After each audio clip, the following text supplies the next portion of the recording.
nuevamente al Ministerio Palmoni.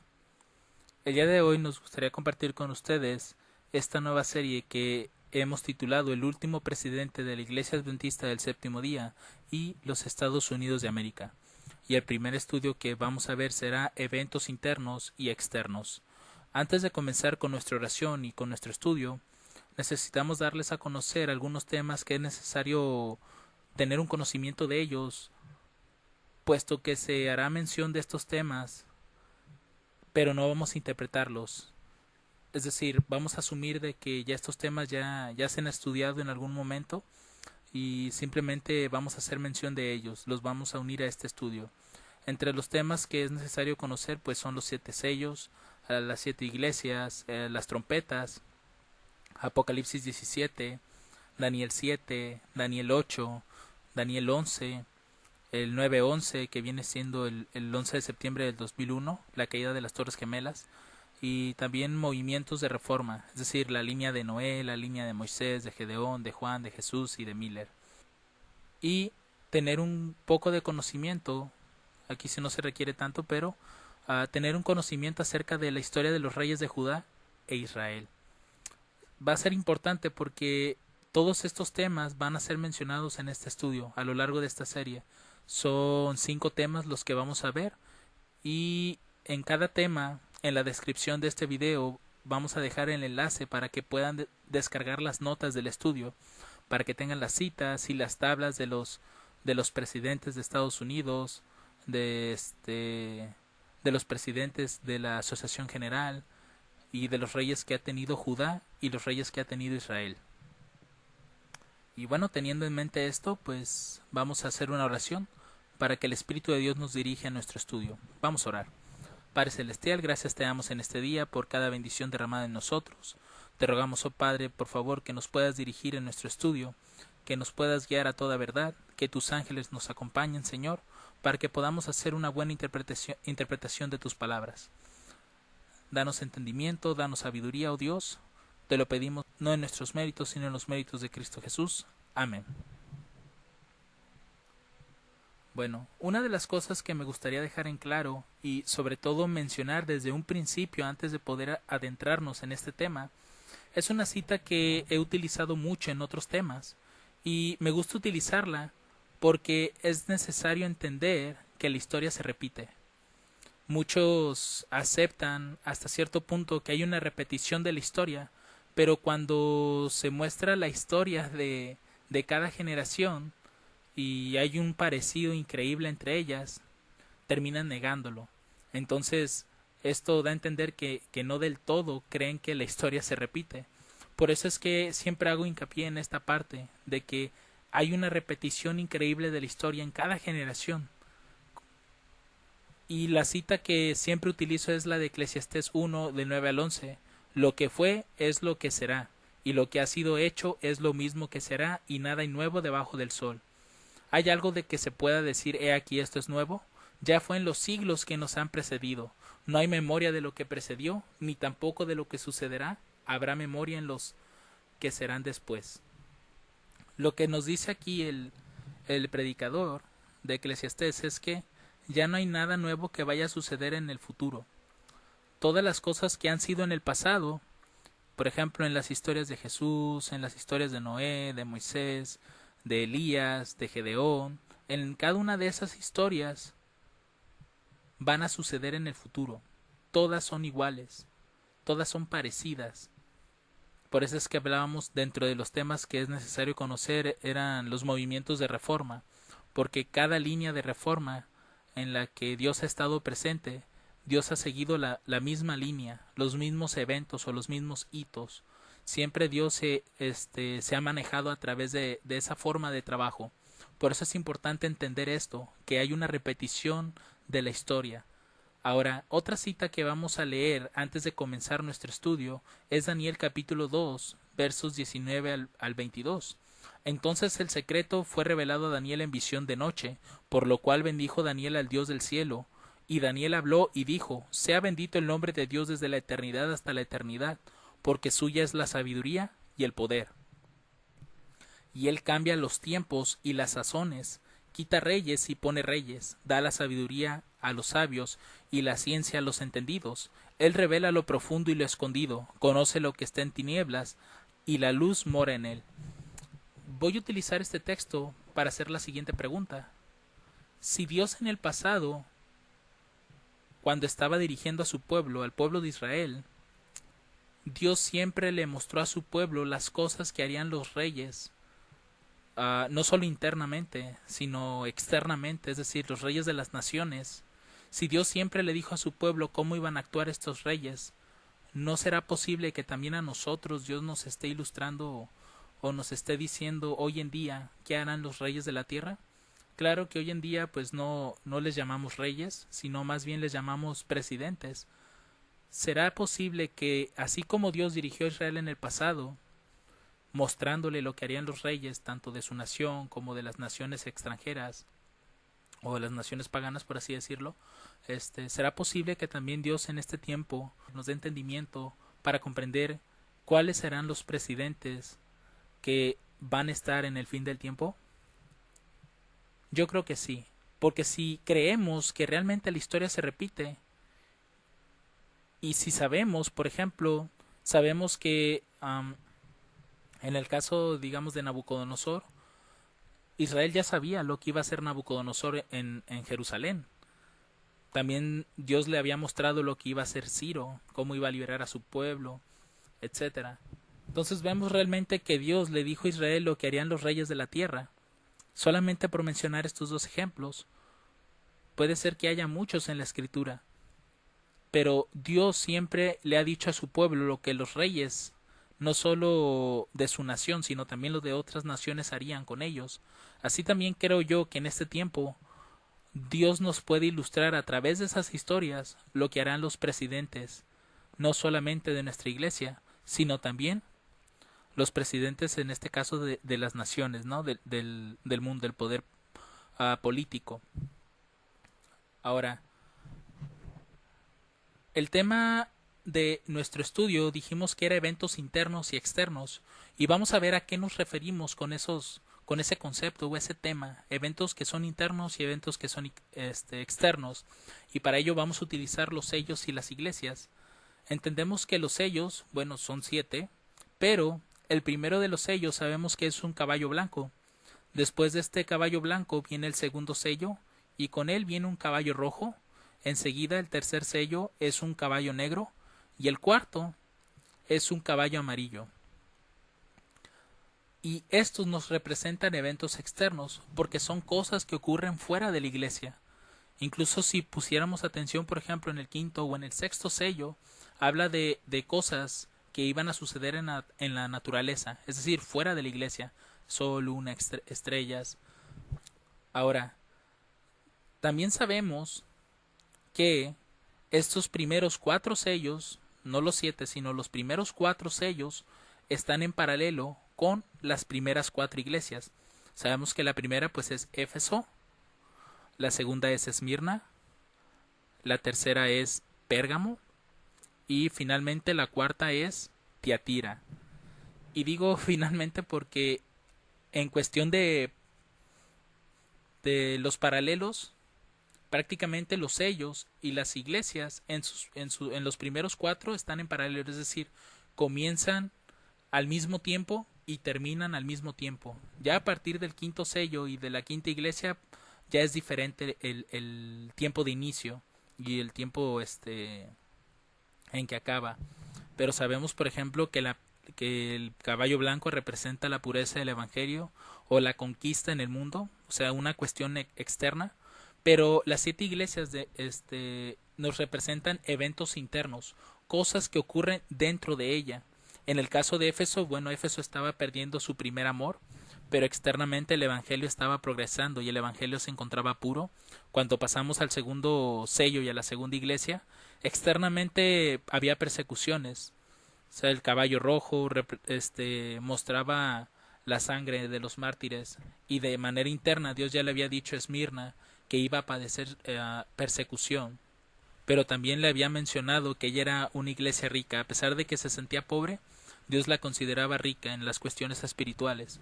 Y si pasamos al tercer sello y a la tercera iglesia, de manera externa vemos que el evangelio de ser blanco pasó a ser negro, es decir, el evangelio se oscureció, se contaminó. Y en el caso de Pérgamo encontramos a dos personajes que estaban dentro de la iglesia, que era la doctrina de Balaam, o Balaam mismo, y la de los Nicolaitas, del devorador y el destructor de pueblo. Y esto, pues, este proceso de Pérgamo dio como resultado a Tiatira. Tiatira, como la cuarta iglesia, nos presenta ahora a Jezabel, que enseñaba a fornicar, comer cosas sacrificadas a los ídolos. Entonces, aquí vemos que Dios, a través de estas profecías de los 7 sellos y de las 7 iglesias, nos está presentando eventos que son externos, es decir, ocurren fuera en la iglesia, ya sea en las naciones o en la naturaleza. Y en el caso de las 7 iglesias, pues nos representan eventos internos, cosas que pasan dentro de la iglesia, como su condición espiritual o situaciones que pasaron dentro de ella. Bueno, va a ser nuestro primer testigo, pero sabemos que la Biblia dice que no admitamos nada a menos que haya 2 o 3 testigos. En este caso, nuestro segundo testigo va a ser el pacto con Abraham. Sabemos que el pacto de Abraham representa la historia alfa, el primer pacto de Dios con su pueblo. Y la siguiente cita de Génesis capítulo 15, versos del 12 al 16, nos dice lo siguiente: Mas a la caída del sol sobrecogió el sueño a Abraham, y aquí que el pavor de una grande oscuridad cayó sobre él. Entonces dijo Abraham: Ten por cierto que tu simiente será peregrina en tierra no suya, y servirá a los de allí, y será afligida por 400 años. Mas también la nación a quien servirán juzgaré yo, y después de esto saldrán con grande riqueza, y tú vendrás a tus padres en paz, y serás sepultado en buena vejez, y en la 4ª generación volverán acá, porque la maldad del amorreo aún no ha llegado a su colmo. Lo que nos presenta este texto es que Dios le estaba diciendo a Abraham que su pueblo iba a estar cautivo durante 400 años, pero no solo eso, sino que también su pueblo iba a ser juzgada. ¿Por qué? Si nosotros ponemos atención en esta parte, en el verso 14, dice: Mas también a la nación a quien servirán juzgaré yo. Esa palabra más también nos está indicando que no solo Dios va a juzgar a la nación donde servirán, sino también a su mismo pueblo. Por ende, se entiende que al mismo tiempo Dios iba a juzgar tanto a los hebreos como a los egipcios. Entonces lo que tenemos aquí son eventos internos que representan a los hebreos, y los hebreos obviamente son la iglesia, y la iglesia sabemos que son eventos internos, y Egipto es la nación, es externa a los hebreos, por lo tanto son eventos externos. Y pues un ejemplo claro en este caso pues son las plagas, ¿no?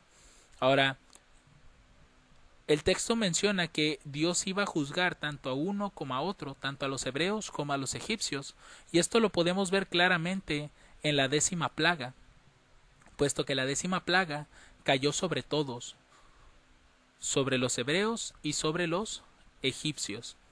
Pero esa 10ª plaga no afectó a los hebreos que fueron fieles al mandamiento de Dios, es decir, que pusieran sangre en los dinteles de su puerta para que el ángel de la muerte no entrara. Pero en muchas casas de los egipcios pues no creyeron, y el ángel de la muerte pues lamentablemente mató a los primogénitos, ¿no?, de los egipcios. Así que podemos ver claramente que la 10ª plaga, que representa el juicio, ya cayó sobre ambos pueblos. Esto nos dice que realmente el juicio inicia y termina al mismo tiempo, tanto para la iglesia como para la nación, para la nación donde se encuentra la iglesia. Ahora, si leemos lo siguiente, puesto que en el texto anterior, si notamos en el verso 16, dice: Y en la 4ª generación volverán acá, porque la maldad del amorreo aún no ha llegado a su colmo. Esta parte es muy importante porque nos va a ayudar a entender con claridad cómo es que la gracia termina. Primero noten que la gracia acaba porque se está hablando de un juicio, y cuando el juicio termina es porque la gracia se acaba, porque ya hay 2 bandos, unos justos y fieles y otros como las vírgenes fatuas y las vírgenes sabias. Quedan 2 grupos nada más cuando termina el juicio. sea, ya no hay gracia. Y aquí podemos ver que en la cuarta generación, cuando ellos vuelvan acá, la maldad del amorreo aún no ha llegado a su colmo. Quiere decir que el amorreo es juzgado después. Primero son juzgados, los hebreos y los egipcios, y posteriormente, cuando el pueblo regrese acá, como menciona el texto, es decir, a donde está Abraham, menciona porque la maldad del amorreo aún no ha llegado a su colmo. Esta frase, ha llegado a su colmo, se refiere a la gracia. La gracia para el amorreo no ha terminado. ¿Y quién representa al amorreo? Bueno, si seguimos leyendo los versos 17 al 21, nos dice: y sucedió que puesto el sol y ya oscurecido, se dejó ver un horno humeando y una antorcha de fuego que pasó por entre los animales divididos. En aquel día hizo Jehová un pacto con Abraham diciendo: a tu simiente daré esta tierra desde el río de Egipto hasta el río grande, el río Éufrates. Y a continuación, Dios va a mencionar quién es el amorreo. Y vamos a ver que es un conjunto de naciones, pero ¿cuántas? Vamos a ver: los cineos, los ceneseos, los cadmoneos, los heteos, los fereceos, los refaitas, los amorreos, los cananeos, los gergeseos y los jebuseos. Si nosotros contamos este número, vamos a ver que son 10 naciones. Y estas 10 naciones, en un sentido espiritual, representarían al mundo. Noten que el mundo es juzgado después de que es juzgada tanto la iglesia como la nación donde se encuentra la iglesia. Así que hay un tiempo de gracia que termina primero para los hebreos y los egipcios, y hay otro tiempo de gracia reservado para las 10 naciones. Ellas son juzgadas después. Muy bien. Ahora vamos a ver un paralelo interesante entre los Estados Unidos y la Iglesia Adventista. ¿Cuál es este paralelo? Bueno, si nosotros colocáramos dos líneas, una nos va a representar a los Estados Unidos, mientras que la otra nos va a representar a la Iglesia. Sabemos que Estados Unidos es una nación fuera de la Iglesia, por tanto son los eventos externos, y bueno, como en el caso de la Iglesia, pues representan los eventos internos. Ahora, si yo pregunto en qué momento los Estados Unidos surgen como la nación profética, o entra al escenario profético, mejor dicho, si nosotros hemos estudiado Apocalipsis 17, vamos a ver que Estados Unidos se levanta en 1798, es decir, entra como el sexto reino de la historia. Recuerden que en Apocalipsis 17 hay 8 reinos, 5 han caído, el quinto que cayó en 1798 pues fue el papado, y el sexto, es decir, el 1 es Estados Unidos. Este entendimiento es claro cuando uno une Apocalipsis 17 con Apocalipsis 13. Apocalipsis 13 nos presenta esta transición entre la bestia que sube del mar y la bestia que sube de la tierra. Ese es el único capítulo que nos muestra esta transición entre el papado y Estados Unidos. Por tanto, los Estados Unidos entran al escenario profético en 1798, y me refiero a que entran al escenario profético ya como un sexto reino, el sexto reino de Apocalipsis 17, porque desde mucho antes, bueno, ya se hace mención de Estados Unidos en el capítulo 12 de Apocalipsis. Ahora, si pensáramos en nuestra iglesia, ¿en qué momento nace la iglesia? No me estoy refiriendo al momento en el que se organiza la iglesia, que fue en 1863, sino más bien el comienzo de la iglesia. ¿Cómo fue que surge la iglesia? Si investigáramos en el espíritu de profecía, vamos a encontrar que precisamente también fue en 1798, porque en ese año el mensaje del primer ángel comenzó a ser proclamado y hubo un desellamiento de la verdad profética. A partir de ese momento, cuando el mensaje del primer ángel llega, es cuando Dios comienza una línea de reforma, es decir, en el tiempo del fin. Y en ese momento que Dios comienza una línea de reforma, es porque Dios va a levantar una iglesia. Así que podemos observar de manera clara que tanto la nación como la iglesia surgieron al mismo tiempo. Ahora, otro evento importante que pudiéramos mencionar en la historia de los Estados Unidos es el siguiente. El eco bíblico del 26 de agosto de 1895 nos dice lo siguiente para poder entender esto. Dice, hay lecciones que aprender de la historia del pasado, y se llama la atención a estas para que todos puedan comprender que Dios actúa siguiendo las mismas líneas ahora que siempre ha seguido. Por eso les mencionaba al principio de este tema. Dios ha trabajado igual en la historia de Noé, en la historia de Moisés, de Elías, de todos estos personajes, ha trabajado igual. Por eso es que debemos de aprender esas lecciones del pasado. Y si no las conocemos, muy difícilmente vamos a saber dónde estamos parados en este tiempo. Porque Dios sigue trabajando igual que en el pasado. Y si entendemos su forma de trabajo en el pasado, vamos a comprender cómo Dios está trabajando hoy en día. Dice, su mano puede ser vista en su obra y entre las naciones, ahora tal como lo ha sido desde que el Evangelio fue proclamado por primera vez a Adán en el Edén. Ahora noten lo siguiente. Hay periodos que son puntos decisivos. Noten. Hay periodos, hay hitos, hay eventos que son puntos decisivos en la historia de las naciones, entre corchetes. Recuerden que cuando uso corchetes en los textos del espíritu de profecía es una palabra que he agregado. O sea, en cualquier libro que ustedes citen, ya sea de la Biblia, del espíritu de profecía o libros seculares, los corchetes significan que fue agregado esa palabra al texto original, tal vez para dar un entendimiento más claro, etcétera. Entonces, aquí el espíritu de profecía nos dice que en la historia de las naciones, que estos son los eventos externos, y de la iglesia, que son los eventos internos. Entonces, hay un periodo, hay un punto decisivo que pasa al mismo tiempo en la nación como en la iglesia. Dice aquí, en la providencia de Dios, cuando estas diferentes crisis llegan, la luz para este tiempo es dada. Noten, cuando llega esa crisis, Dios da luz para ese tiempo. Ahora, si esa luz es recibida, hay un progreso espiritual. Si es rechazada, la decadencia espiritual y el naufragio seguirán. Noten cuán importante es que nosotros comprendamos ese punto decisivo en la historia de la nación y de la iglesia. Ese hito, ese evento que pasa al mismo tiempo dentro de la iglesia como de la nación.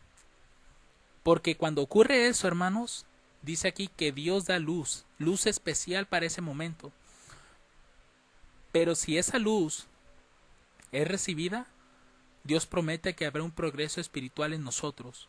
Pero si lo rechazamos, viene una decadencia espiritual y un naufragio le seguirán. Con naufragio sabemos que se entiende que no sabemos ni dónde vamos a estar.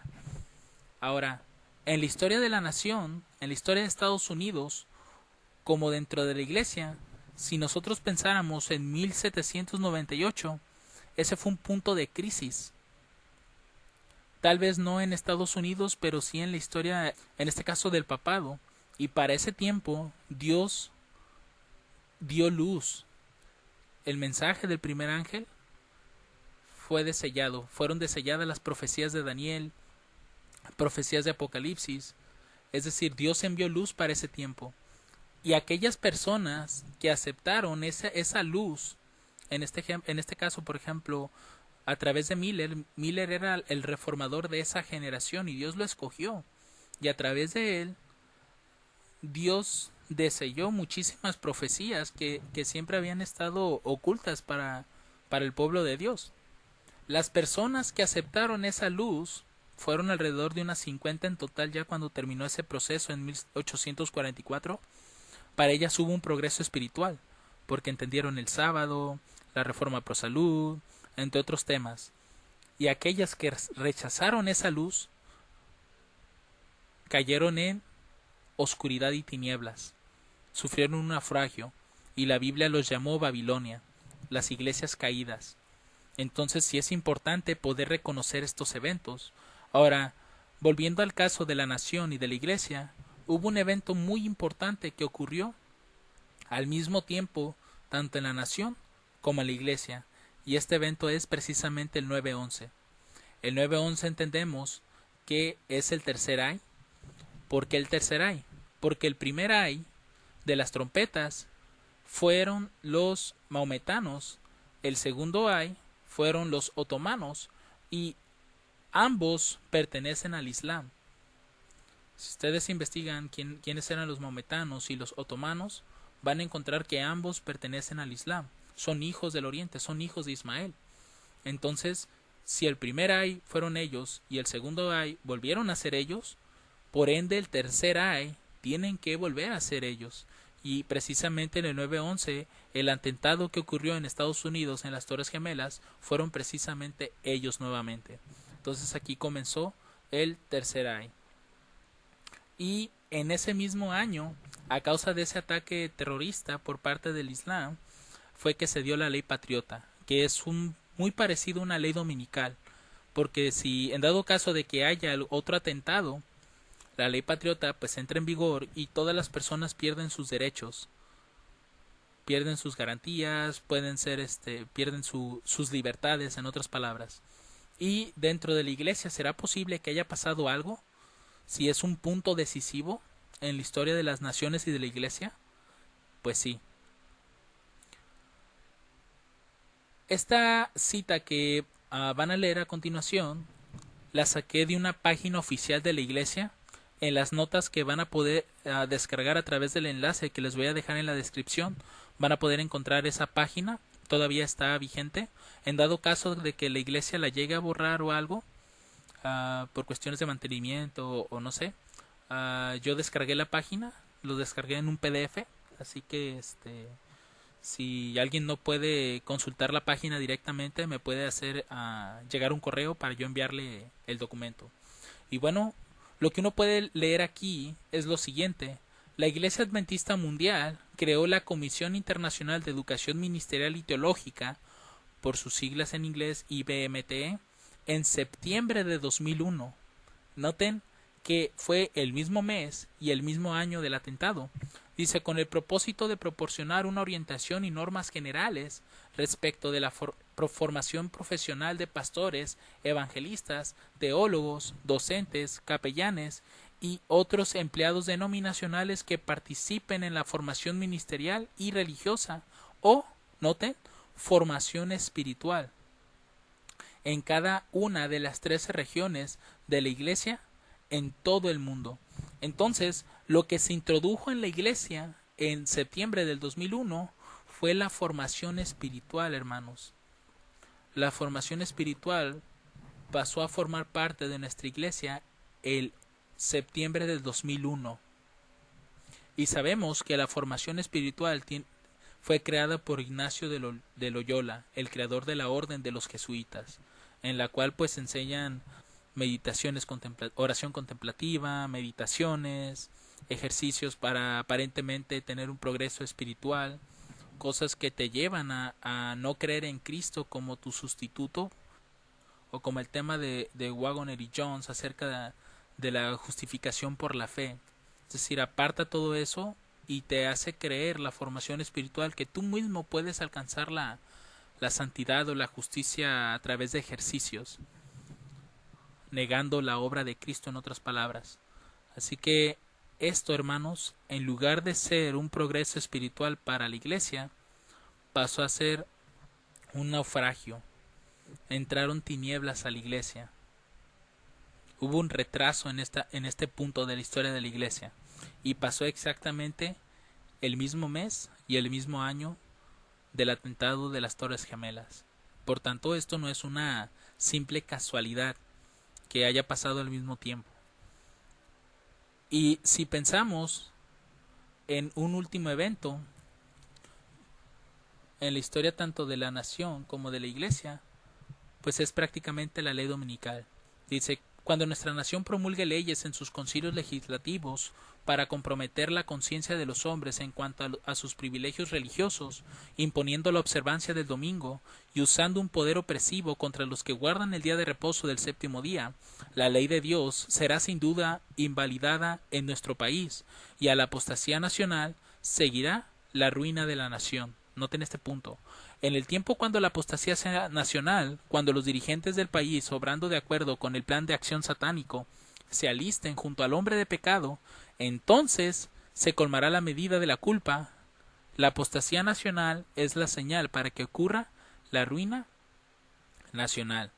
Ahora, El Espíritu de Profecía, tomo 4, página 391, nos dice lo siguiente: un registro temeroso se encuentra ahora en el registro del cielo contra nuestra tierra, haciendo referencia a Estados Unidos, pero el crimen que llenará la medida de su iniquidad es aquella que hace nula la ley de Dios. Entonces, el evento externo, es decir, en la nación de Estados Unidos, es la ley dominical. Y esto lo podemos ver en Daniel 11:41, cuando el rey del norte entra a la tierra gloriosa. Cuando el papado imponga la ley dominical en Estados Unidos, en ese momento le llega su ruina. Así como cuando llega la 10ª plaga fue la ruina de Egipto, así también cuando la ley dominical llegue a Estados Unidos será la ruina. Ahora, si es la ruina de Estados Unidos, la ley dominical es como ser su juicio, ¿será también el juicio para nuestra iglesia en la ley dominical? Noten la siguiente cita, Testimonios Selectos, tomo 1. Dice: ¿qué estés haciendo, hermanos, en la gran obra de preparación? Los que están unidos al mundo reciben el molde mundano y se preparan para la marca de la bestia.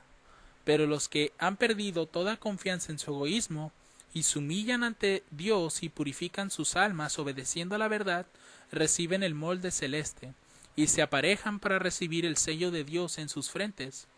Cuando se promulgue el decreto y quede estampado el sello, note, se promulga el decreto en Estados Unidos y quede estampado el sello, ese es el sello de Dios, el carácter de quienes lo reciban permanecerá puro y sin mancha para toda la eternidad.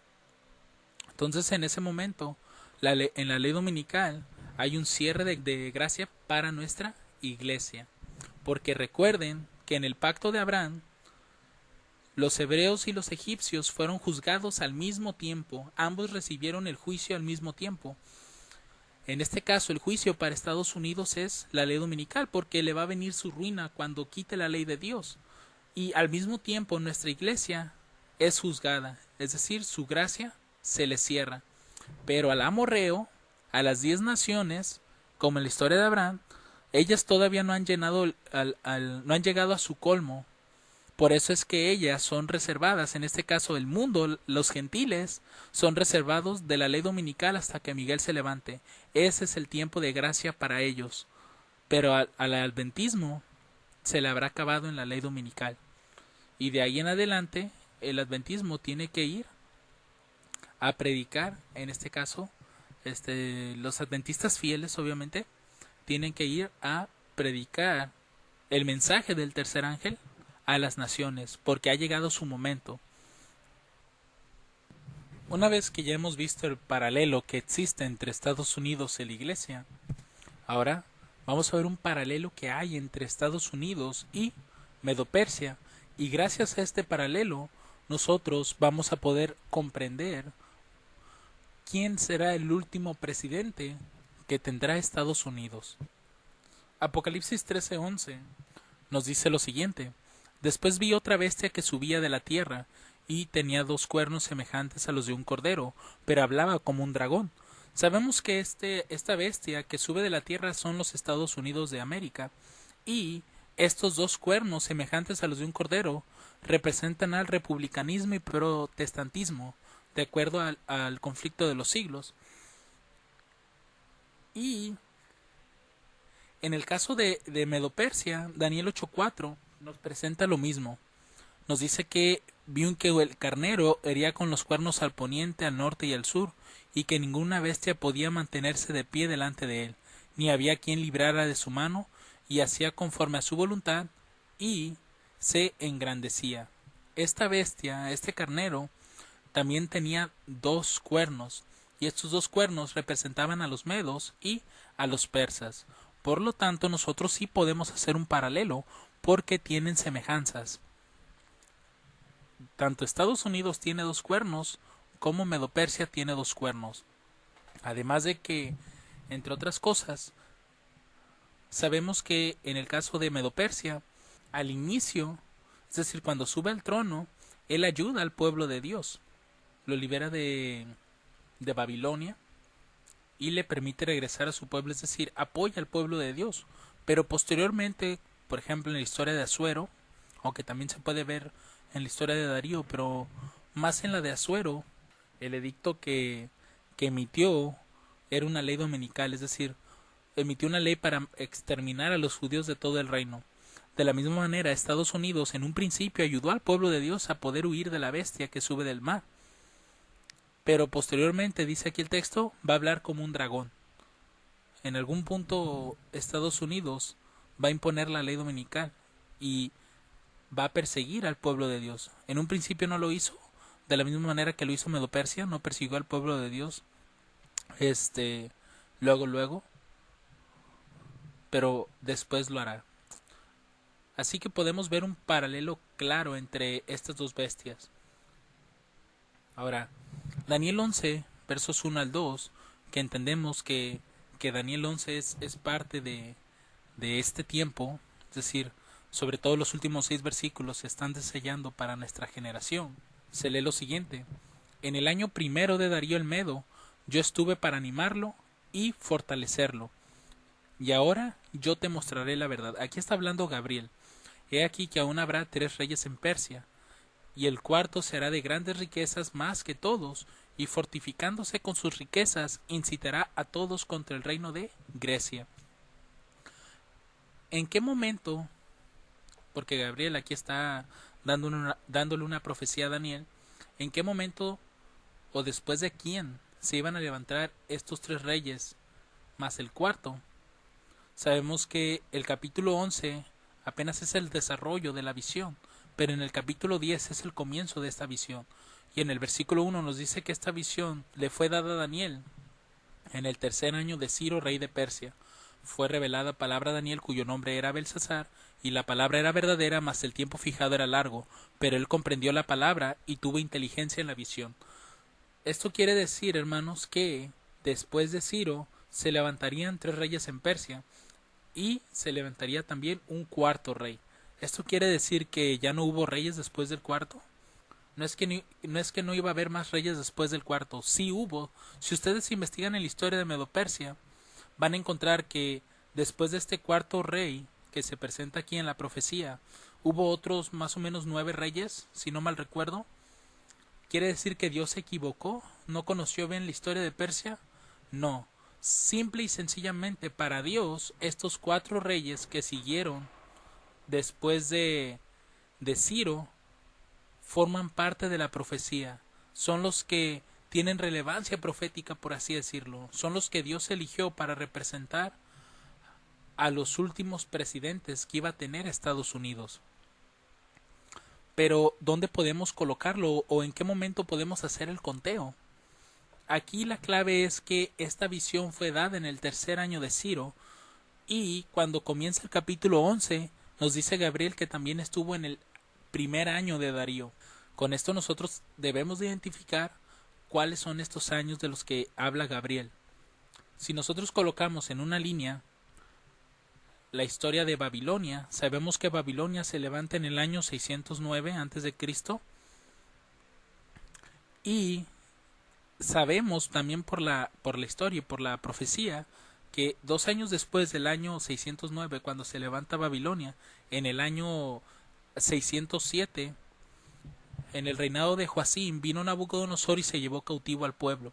Entre los cautivos pues iba Daniel, y esto representa solamente a Judá, porque recuerden que Asiria fue quien llevó cautivo a Israel, mientras que Babilonia se llevó cautivo a Judá. Ahora, en Jeremías capítulo 29, verso 10, se nos habla de una profecía, que fue la profecía que Daniel entendió acerca de la cautividad. Dice el texto: porque así dice Jehová, cuando en Babilonia se cumplieren los 70 años, yo os visitaré y cumpliré sobre vosotros mi buena palabra para volveros a este lugar. Al finalizar estos 70 años, Dios iba a hacer que su pueblo regresara otra vez a su tierra. Si nosotros contáramos 70 años a partir del año 607, que fue el comienzo de la cautividad que menciona aquí Jeremías, vamos a llegar al año 537. Y como sabemos, Ciro fue quien emite este decreto. Por tanto, al finalizar estos 70 años es el 3er año de Ciro. Quiere decir que en el año 537 Daniel estaba recibiendo la visión de Daniel 10, 11 y 12. Ahora, en la cuestión de Babilonia, Jeremías 25:12 nos presenta el mismo periodo. ¿Y será que cuando fueren cumplidos los 70 años castigaré al rey de Babilonia? Dios también le está dando a Babilonia 70 años, y aquella nación por su maldad, dice Jehová, y sobre la tierra de los caldeos, y la convertiré en desiertos para siempre. Si nosotros contáramos a partir del 609, 70 años, vamos a llegar al año 539, que esta fue la caída de Babilonia, y fue el primer año de Darío, y también fue el primer año de Ciro. ¿Por qué el primer año de Ciro? Porque recuerden que Darío puso como su corregente a Ciro, su sobrino, y ambos estaban pues en el gobernando. Ahora, si pensáramos de esta forma, del 539 al 537, como Ciro era corregente, en el 537 era su tercer año. Pero si habláramos ya como estando él solo, porque Darío nada más duró 2 años y murió, podríamos decir que este fue el primer año de Ciro. Con esto les doy este dato porque les puede ayudar a entender mejor lo que dice Esdras capítulo 1 acerca del edicto de Ciro, porque Esdras pone el edicto en el primer año de Ciro, pero en el caso de la profecía de Jeremías vemos que es hasta su tercer año. No hay una discrepancia entre Esdras ni Daniel, sino más bien Esdras lo está viendo como su primer año solo, es decir, el 537, pero Daniel lo está viendo como su tercer año desde el 539. Y esto es importante porque hasta cierto punto muchas personas a veces por eso no encuentran lógica en los escritos, no encuentran una armonía. Si están en armonía, solamente hace falta pues indagar un poco en la información y en los datos.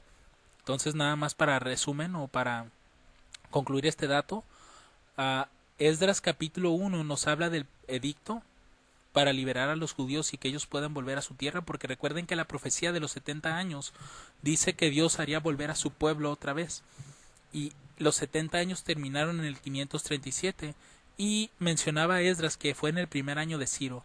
No puede ser el primer año en el 539 de Ciro, porque Ciro no era el rey absoluto, quien lo era era el rey Darío. Entonces Ciro nada más era un corregente. Pero cuando llegó el año 537, Ciro ya estaba solo. A él le tocaba todo el poder. Entonces fue ahí cuando ya se cumplieron los 70 años y él pudo emitir ese decreto. Podemos ver que al finalizar estos 70 años de cautividad, la visión de Daniel 11 fue dada precisamente en el 537, cuando se está emitiendo el primer decreto de Ciro. Ahora, Profetas y Reyes, capítulo 59, nos va a dar una información muy importante acerca de los 70 años en Babilonia. Dice aquí, la iglesia de Dios en la tierra se hallaba tan ciertamente en cautiverio durante ese largo plazo de implacable persecución, haciendo referencia a los 1260 años de soberanía papal, como estuvieron los hijos de Israel cautivos en Babilonia durante el destierro, es decir, los 70 años. Entonces aquí lo que está haciendo el espíritu de profecía es igualar los 1260 años, o mejor dicho, comparar los 1260 años con los 70 años. Porque hasta cierto punto la Babilonia literal llevó cautivo al Israel literal por 70 años. Y en el caso de los cristianos, la Babilonia espiritual, en este caso el papado, llevó cautivo pues espiritualmente al pueblo de Dios durante 1260 años. Ahora, partiendo de esto,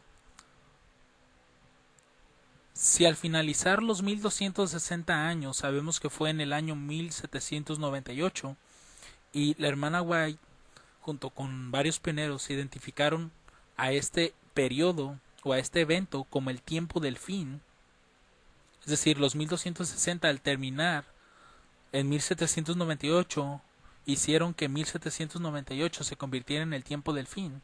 Cuando estos 70 años finalicen, también tiene que ser un tiempo del fin. Quiere decir, hermanos, que cuando Gabriel viene en el tercer año de Ciro, está viniendo en el tiempo del fin. Y es entendible porque recuerden que en el tiempo del fin Dios da un incremento de conocimiento. Y aquí precisamente Dios le está dando a Daniel un incremento de luz a través de Daniel 10, 11 y 12. Ahora, cuando estábamos leyendo ese punto, recuerden que cuando comienza Daniel 10 dice el tercer año de Ciro, pero cuando comienza el capítulo 11 dice que Gabriel también estuvo en el primer año de Darío. Es decir, que Gabriel estuvo no solo en el tiempo del fin del 537, sino también en el tiempo del fin del 539, porque el 539 también es el fin de los 70 años. O sea que aquí tenemos dos tiempos del fin, dos confirmaciones que Dios nos está mostrando de que a partir del tiempo del fin del 537, que fue cuando Daniel estaba recibiendo la visión de Gabriel, a partir de ese momento habría 3 reyes más en Persia, más el cuarto. En nuestro caso, tenemos que buscar el tiempo del fin y a partir de ese tiempo del fin comenzar a hacer el conteo. Entonces, teniendo a los reyes de Persia en la parte de arriba y a los presidentes de Estados Unidos en la parte de abajo, sabemos que los 70 años de la cautividad terminaron en el 537 y este tiempo es considerado pues el tiempo del fin. Ahora, en Estados Unidos la cautividad espiritual fueron de 126 años. Este dato tal vez en otro momento lo voy a explicar para aquellos que posiblemente que estén viendo este video no conozcan este número. Este número es aplicado o es entendido, mejor dicho, a partir de 1863 hasta 1989. Ese 126 representa una cautividad o una dispersión de la verdad. La verdad de Dios, la que fue entendida en un principio por los pioneros, fue dispersada. Aquí es donde entra el sueño de Guillermo Miller.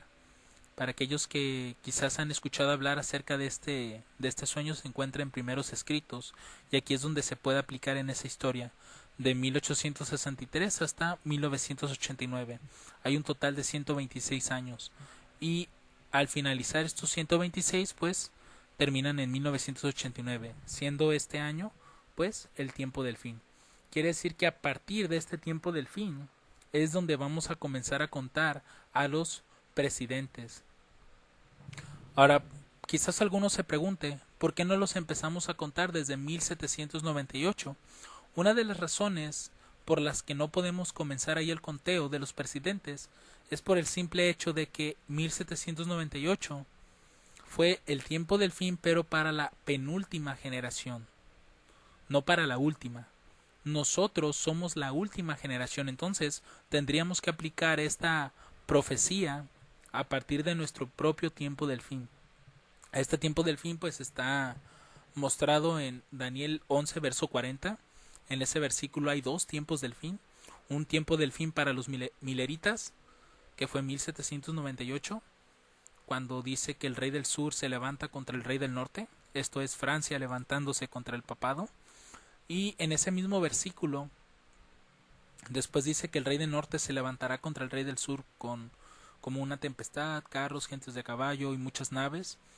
Eso es el papado como rey del norte junto con Estados Unidos juntos levantándose contra la Unión Soviética. Y el inicio de su caída fue en 1989. Entonces 1989 es nuestro tiempo del fin. Ya voy a hablar en más detalles acerca de este periodo, pero a partir de aquí es donde debemos de comenzar a contar estos presidentes o estos reyes. Ahora, en la historia de Persia, pues era Darío y era Ciro. Había dos, era Darío como rey y Ciro como su corregente.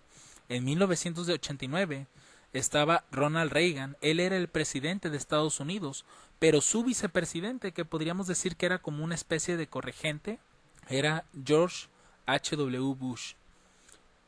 Noten que hay dos en el poder en la historia de Persia y también hay dos en el poder en la historia de Estados Unidos. Ahora, El primer rey de los que menciona Daniel 11, que vendría después de Ciro, es Cambises II. Él fue hijo de Ciro y en la historia de Estados Unidos era Bill Clinton. Entonces aquí hay un paralelo entre Cambises II y Bill Clinton. El siguiente rey que vino después de Cambises en Persia fue Esmerdis, apodado el Falso, y su paralelo en Estados Unidos es George H. Bush, el hijo de George H. W. Bush. El tercer rey que vendría en Persia era Darío I Histaspes. Él fue el que emitió el segundo decreto en la historia de los 3 decretos para reconstruir a Jerusalén. Y en la historia de Estados Unidos, el tercero fue Barack Obama. Entonces Darío I Histaspes y Barack Obama son paralelos. Y finalmente el cuarto rey de Persia fue Jerjes, que bueno, su nombre persa pues es conocido como Jerjes, pero en el libro de Esther ustedes lo van a encontrar como Asuero en su nombre hebreo. Y en este caso, después de Barack Obama, el cuarto presidente a partir del tiempo del fin es Donald Trump. Esto nos da a entender, hermanos, que Donald Trump será el último presidente de Estados Unidos. Gracias a la historia de Medo-Persia nosotros podemos entender que Donald Trump será el último presidente que tendrá la nación. Este será nuestro primer testigo, pero más adelante vamos a encontrar un segundo testigo para poder establecer que Donald Trump realmente será nuestro último presidente en Estados Unidos. Y pues hay muchas cualidades que podemos encontrar en Jerjes y en Donald Trump.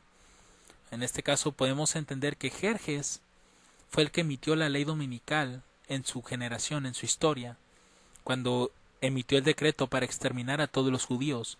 De la misma forma entendemos que Donald Trump, al ser el último presidente que tendrá Estados Unidos, él será el que emita la ley dominical. Ahora, vamos a pasar al punto de los reyes de Israel y de Judá. Y a partir de esta historia, hermanos, es como nosotros no solo vamos a volver a confirmar que Donald Trump será el último presidente, sino que también vamos a entender quién será el último presidente que va a tener nuestra iglesia, quién será el último presidente que tendrá la Asociación General. Si recordamos un poco de historia, en Israel, antes de dividirse, hubo 3 reyes. El primero pues fue Saúl, el segundo fue David y el tercero fue Salomón. Estos fueron los 3 reyes que hubo antes de que Israel se dividiera. Si leemos la siguiente cita, vamos a entender por qué razón se dividió el reino en 2. El libro de Reyes nos dice: aconteció pues que en aquel tiempo que saliendo Jeroboam de Jerusalén, le encontró en el camino el profeta Ahías Silonita, y éste estaba cubierto con una capa nueva, y estaban ellos 2 solos en el campo, y trabando Ahías de la capa nueva que tenía sobre sí, la rompió en 12 pedazos, y dijo a Jeroboam: toma para ti 10 pedazos, porque así dijo Jehová, Dios de Israel: he aquí que yo romperé el reino de la mano de Salomón, y a ti te daré 10 tribus, pero él tendrá una tribu por amor de David mi siervo, y por amor de Jerusalén, ciudad que yo elegí de todas las tribus de Israel, por cuanto me han dejado y han adorado a Astarot, diosa de los sidonios, y a Chemos, dios de Moab, y a Moloc, dios de los hijos de Amón, y no han andado en mis caminos para hacer lo recto delante de mis ojos, y guardar mis estatutos y mis derechos, como hizo David, su padre. Pero no quitaré todo el reino de sus manos, sino que lo retendré por príncipe de todos los días de su vida, por amor de David mi siervo, al cual yo elegí, y él guardó mis mandamientos y mis estatutos. Pero quitaré el reino de la mano de su hijo, y lo daré a ti las 10 tribus, y a su hijo daré una tribu, para que mi siervo David tenga lámpara todos los días delante de mí en Jerusalén, ciudad que yo me elegí para poner en ella mi nombre. Yo pues te tomaré a ti, y tú reinarás en todas las cosas que deseare tu alma, y serás rey sobre Israel. Y será que si prestares oído a todas las cosas que te mandare, y anduvieres en mis caminos, e hicieres lo recto delante de mis ojos, guardando mis estatutos y mis mandamientos, como hizo David mi siervo, yo seré contigo, y te edificaré casa firme como la edifiqué a David, y yo te entregaré a Israel. Esto lo vemos en Primera de Reyes, capítulo 11, versos 29 al 38, y lo que entendemos es que, por los pecados de Salomón, Dios iba a dividir el reino, mas no se los iba a quitar todos, únicamente le iba a dejar a la descendencia de David 2 tribus, mientras que en el otro reino iba a haber 10. En este caso, pues esas 10 tribus le fueron entregadas a Jeroboam. Ahora bien, partiendo de este punto, de que a partir de Salomón, por su hijo Roboam, fue que sucedió esta división, vamos a ver que el pueblo se dividió con 10 tribus al norte, que representa a Jeroboam, y mayormente a las tribus del norte se les llamaba Efraín también, y en el sur se quedó en este caso Roboam, con 2 tribus, y comúnmente al reino del sur se le llamaba Judá. Estos fueron los primeros reyes que tuvo Israel y Judá, cuando el pueblo se dividió. Ahora, vamos a leer qué fue lo que hizo Jeroboam, pues necesitamos identificar quién va a representar a Estados Unidos y quién va a representar a la iglesia. En el caso de Jeroboam, Primera de Reyes, capítulo 12, versos 25 al 31, vamos a notar qué fue lo que hizo Jeroboam. Dice, y reedificó Jeroboam a Siquem en el monte de Efraín, y habitó en ella, y saliendo de allí reedificó a Peniel. Y dijo Jeroboam en su corazón, ahora se volverá el reino a la casa de David. Si este pueblo subiera a ofrecer sacrificios en la casa de Jehová en Jerusalén, porque el corazón de este pueblo se volverá a su señor Roboam, rey de Judá, y me matarán a mí, y se volverán a Roboam, rey de Judá. Lo que no quería Jeroboam era descender a Judá, y en Judá era el lugar donde tenían que descender para hacer sus sacrificios. Pero Jeroboam no quería descender porque pensaba que Roboam se iba a volver contra él y lo iba a matar para poder recuperar las 10 tribus. Y en el verso 28 vamos a ver qué fue lo que hizo. Y habiendo tomado consejo, hizo el rey 2 becerros de oro, y dijo al pueblo, bastante habéis subido a Jerusalén, he aquí tus dioses, oh Israel, que te hicieron subir de la tierra de Egipto. Son las mismas palabras que dijo Aarón. Y el uno lo puso en Betel, y el otro lo puso en Dan. Y esto fue ocasión de pecado, porque el pueblo iba a adorar delante de uno, aún hasta Dan. Hizo también la casa de los lugares altos, e hizo sacerdotes de la clase baja del pueblo, que no eran de los hijos de Leví, porque los hijos de Leví se mantuvieron fieles, y ellos, en lugar de quedarse en las tribus del norte, descendieron a las tribus del sur y allá se quedaron.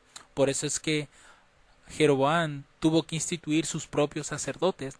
Ahora, el punto aquí es lo siguiente, que en este caso Jeroboam creó una imagen de un becerro, y a un becerro también se le conoce como una bestia. Entonces lo que realmente hizo fue hacer 2 imágenes de una bestia.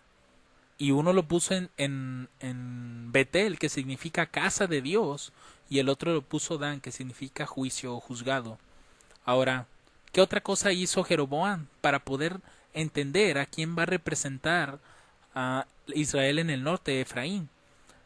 Los versos 32 al 33 dice, entonces instituyó Jeroboam fiesta solemne en el mes 8, a los 15 días del mes, conforme a la fiesta solemne que se celebraba en Judá, y sacrificó sobre el altar. Así hizo en Betel, ofreciendo sacrificios a los becerros que había hecho, y estableció en Betel a los sacerdotes de los lugares altos, que él había edificado. Sacrificó, pues, sobre el altar que él había hecho en Betel, a los 15 días del mes 8, el mes que él había inventado de su propio corazón, e hizo fiesta a los hijos de Israel, y subió al altar para quemar incienso. Un punto importante aquí, hermanos, es que notemos que Jeroboam había hecho la imagen de la bestia en Israel, y sabemos que la única nación que hace la imagen de la bestia proféticamente es Estados Unidos. Entonces, desde este punto nosotros ya podemos ver que las tribus del norte están representando a Estados Unidos. Pero aquí nos da otro dato importante, y es que Jeroboam hizo una fiesta solemne en el mes octavo. El mes octavo, sobre todo el número octavo, está relacionado al papado. ¿Por qué? Porque en Apocalipsis 17, el octavo reino, que es la bestia que era y no es el papado. Entonces la octava bestia es el papado. Por tanto, el octavo aquí, pues no es pura casualidad, está haciendo alusión al papado. De igual forma, cuando vemos a Daniel 7, vemos que la bestia que tiene 10 cuernos, cuando se levanta el cuerno pequeño, que sabemos que es el papado, había 11 cuernos, pero cuando ese cuerno se levanta, ese cuerno pequeño, caen 3 de los primeros 10, quedando un total de 7 cuernos, más el cuerno pequeño da 8. Entonces ahí el cuerno pequeño es el octavo. Cuando vas a Daniel 8, vuelves a encontrar la misma dinámica. El carnero tiene 2 cuernos, el macho cabrío tiene un cuerno, posteriormente el cuerno se le quebra al macho cabrío y salen 4. En total ya tienes 7 cuernos contados ahí. Y después aparece un cuerno pequeño. Ese cuerno pequeño, dependiendo los versos que uno lea, pues en parte te va a hablar de Roma imperial, pero en parte también te va a hablar de Roma papal. Entonces ahí tenemos que nuevamente el papado es el octavo. Por esta razón, Jeroboam eligió este mes, aunque él no conoce al papado en su tiempo ni nada, pero sabemos que el octavo está relacionado al papado. Ahora, lo interesante de esto es que una vez que escoge el mes, también escoge el día, y dice que fue a los 15 días del mes octavo. Si nosotros viéramos un calendario, sabemos que la semana es de 7 días, obviamente, partiendo desde el primer día, que es domingo, hasta el séptimo, sabemos que es sábado, y ahí tenemos 7 días apenas, pero dice aquí que son 15, entonces volvemos a contar otra semana. El octavo día, pues es domingo nuevamente, y el séptimo, que es a los 14 días del mes, pues es sábado nuevamente. Pero noten que la escritura dice que es a los 15 días. Y como llevamos 14, nos hace falta un día, y este día cae en domingo.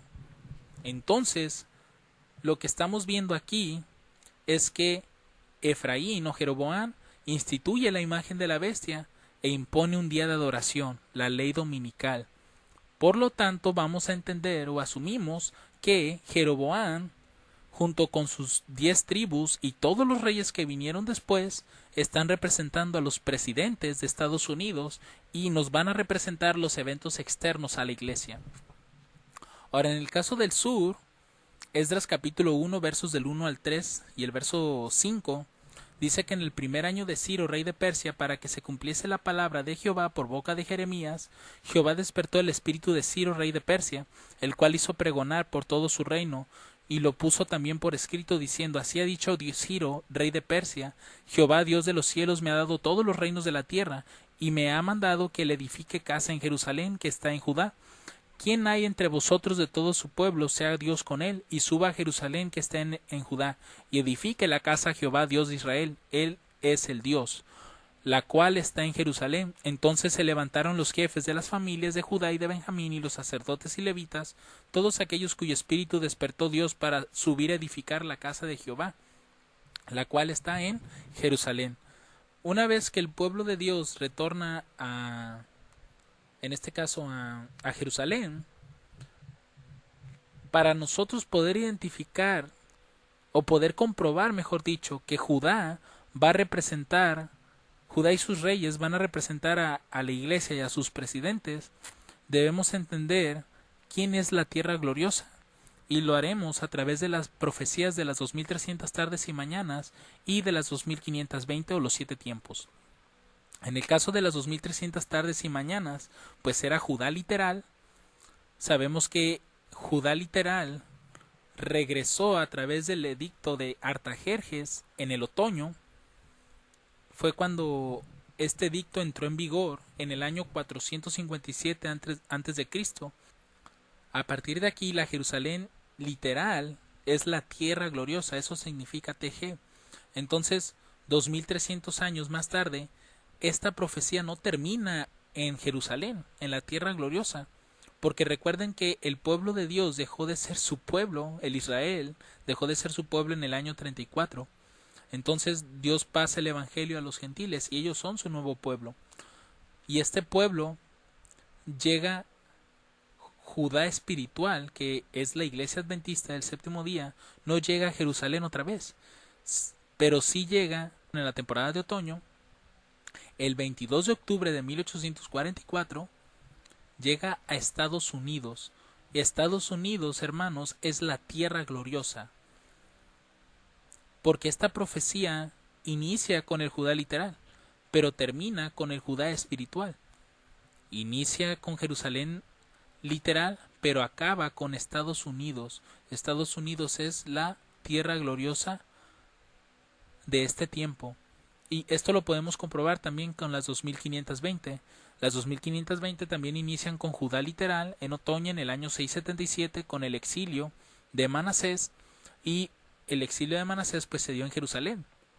Ahora, 2520 años después, el Judá espiritual, es decir, la iglesia adventista, en la temporada de otoño, el 22 de octubre de 1844, tiene su reunión.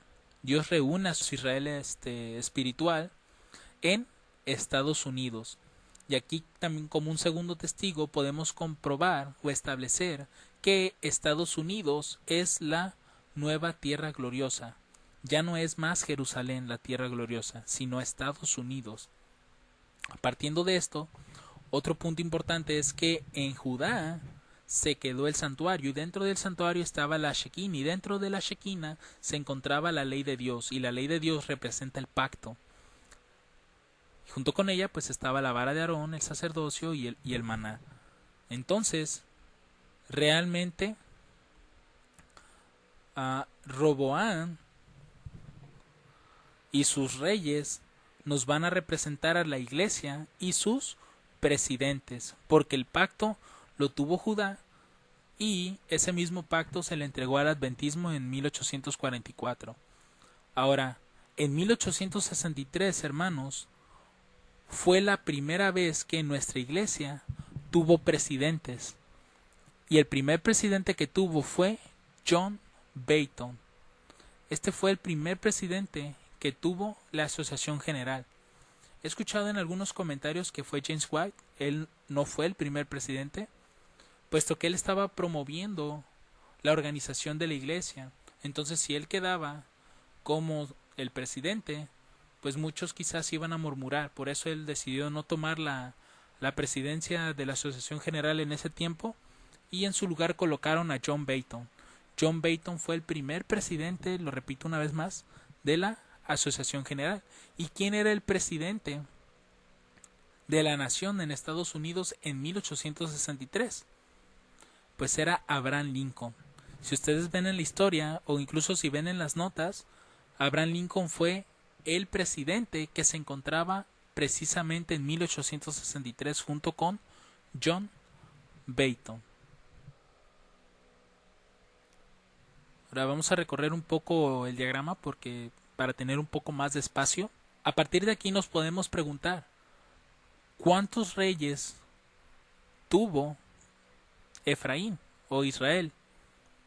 A partir de Jeroboam, Jeroboam fue el primero, pero ¿cuántos reyes terminó teniendo?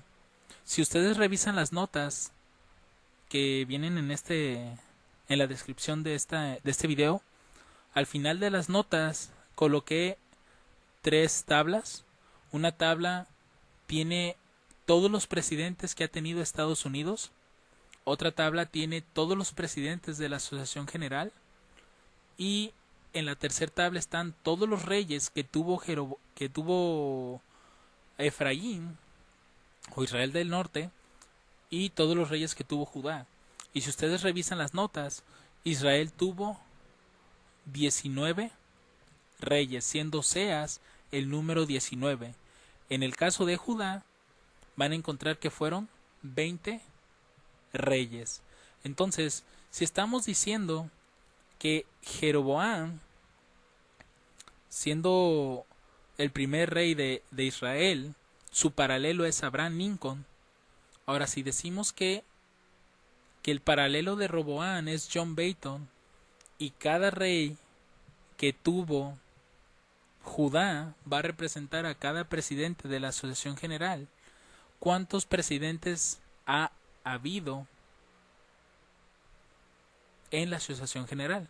Si ustedes revisan las notas y cuentan cada presidente, van a encontrar que han sido 20, precisamente el mismo número de reyes que tuvo Judá. ¿Y quién es el presidente número 20 en la Asociación General? Pues es Ted N.C. Wilson.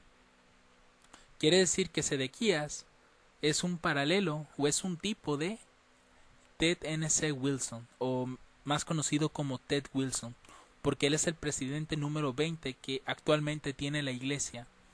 Ahora, si pensáramos de la misma forma con respecto de Efraín, ¿cómo podemos hacer ese conteo? Porque si ustedes ven en la lista, Estados Unidos ha tenido 45 presidentes. Y si buscan a Abraham Lincoln fue el presidente número 16. Entonces, ¿cómo empezar a contar? Porque Efraín tuvo nada más 19 reyes.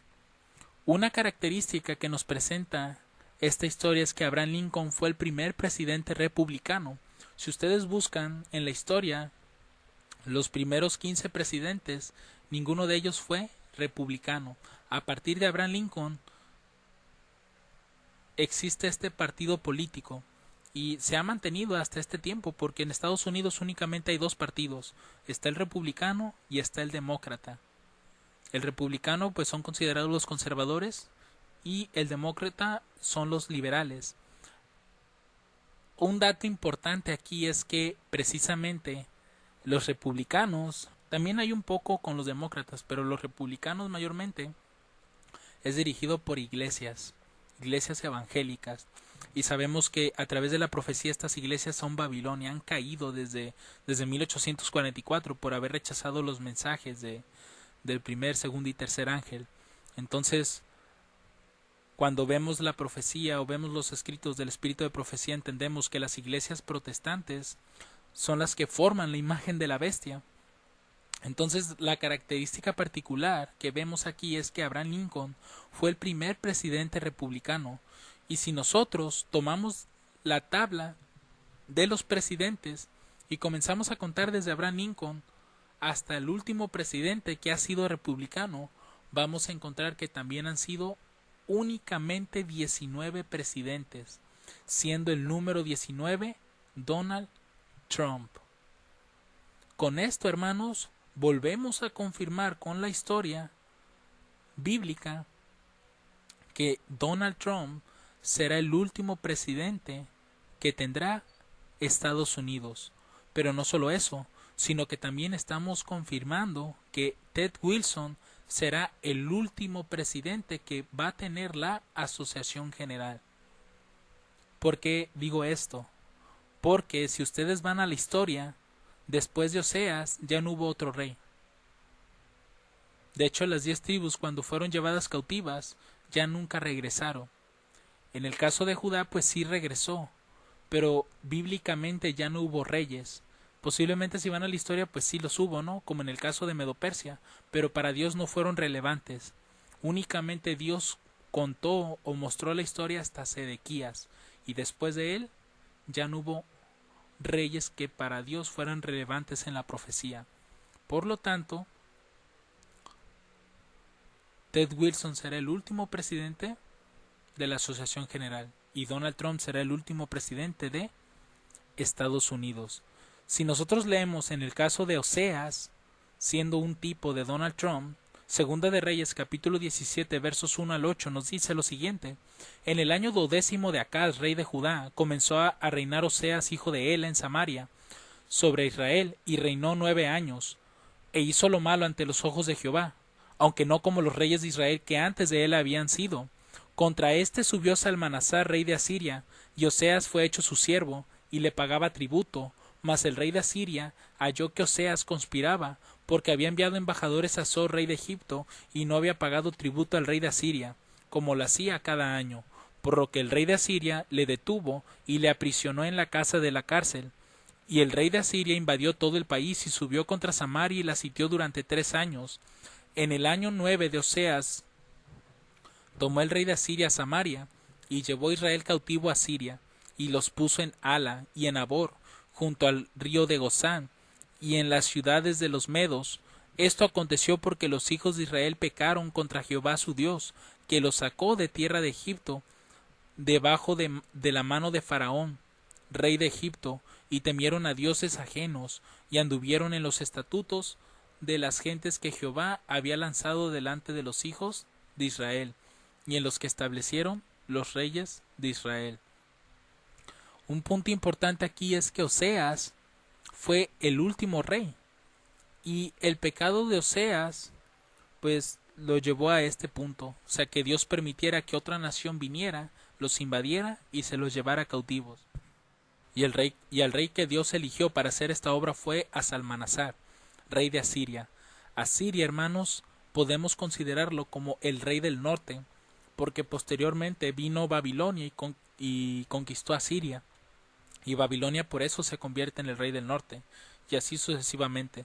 Entonces sabemos que en la actualidad el rey del norte es el papado, y si el rey de Asiria vino a Oseas, el papado vendrá a Donald Trump. ¿Y qué es lo que va a hacer? En el caso de Asiria, Salmanasar se llevó cautivos al pueblo.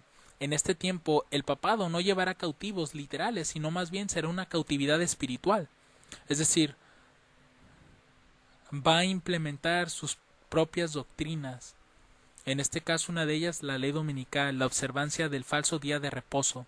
Y al ser llevado cautivo Donald Trump significa que él va a aceptar esa ley dominical y la va a implementar en Estados Unidos, tal como lo hizo Jeroboam.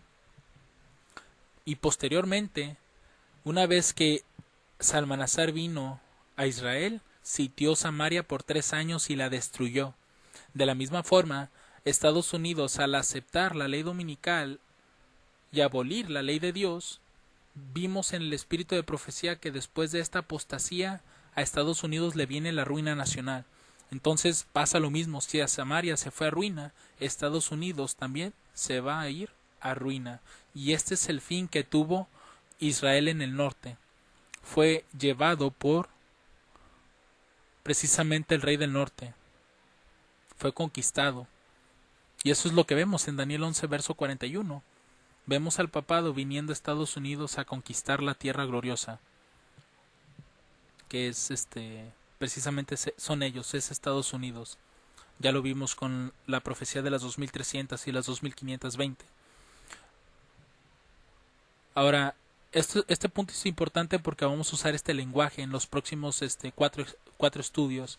Aquí vemos una historia alfa y una historia omega. Dios nos está ilustrando el fin, es decir, este fin de aquí, Dios nos lo está ilustrando con este principio. Desde el inicio Jeroboam hizo la imagen de la bestia y después implementó la ley dominical.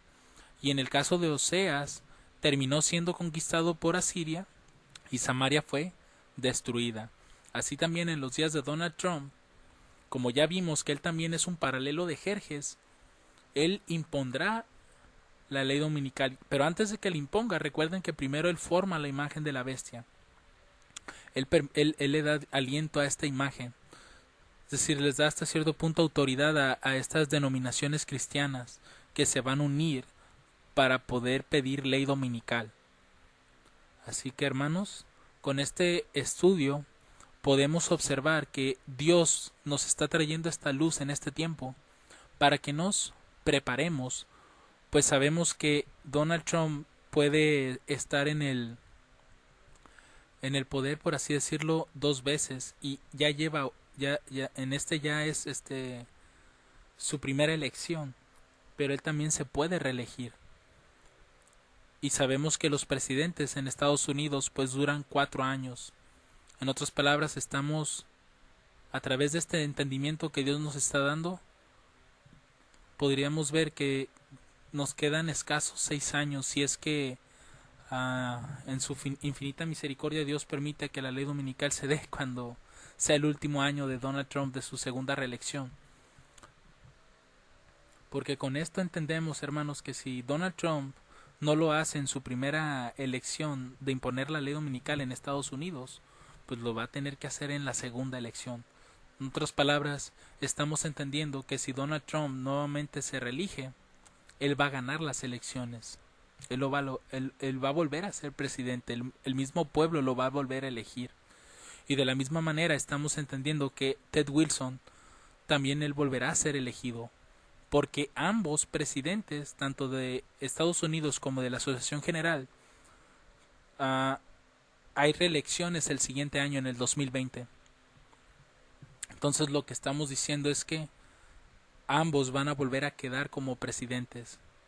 Donald Trump como presidente de Estados Unidos y Ted Wilson como presidente de la Asociación General. Y mis hermanos, pues espero que puedan meditar en este estudio, que no lo desechen así rápidamente, que quiten todo prejuicio de ustedes y que puedan escuchar toda la serie y puedan ver todos los argumentos, porque esta luz es la que Dios nos está enviando en este tiempo, para que entendamos las cosas que van a suceder pronto, hermanos, porque el tiempo está cerca. Que el Señor les bendiga abundantemente. Amén.